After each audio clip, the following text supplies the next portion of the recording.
Another day, another kaganapan sa buhay namin mga nanay. Mga dakilang ina na palagi naghahatid sa kanilang mga anak. O, diba? So ayun na nga, sa tagal-tagal na nag-usap, sa wakas na tuloy rin. At nandito kami sa residence. Residence yan! Nandito kami sa bahay ng Ate Melay. Thank you so much sa pag-welcome at pagpapakain ng mga masasarap na pagkain. Gaya ng liempo, Yummy! tilapia, at wag ka, may pabuko salad pa yan at pa-ice cream. O diba, ang saya? Sana maulit muli. Chas! Papakanta ka na lang talaga.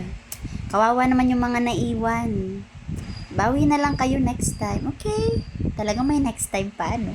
At mukhang mapapadalas, hindi madadala kasi busog na busog. Kaya, saan yung next? Ang ganda lang kasi hindi lang yung anak mo yung nagkakaroon ng mga kaibigan sa pagpasok, pati ikaw na nanay, nagkakaroon ka ng mga kasama o mga kaibigan na kahit hindi na magkakaklase yung mga anak nyo, pwede pa rin kayo magkakasama. Mas nabuo kasi talaga yung pagkakaibigan namin kasi palagi kami nagchichismisan sa labas ng school. Marites yarn. Pero wala pa naman siguro kami nasisirang buhay, ano? Napagkukwentuhan lang namin. Kaya sana mas mahaba pa ang ating pagsasamahan, mas titibay pa ang ating pagkakaibigan. At sana mas marami pang hagalpakan. At yun lang sa araw na to. Bye-bye!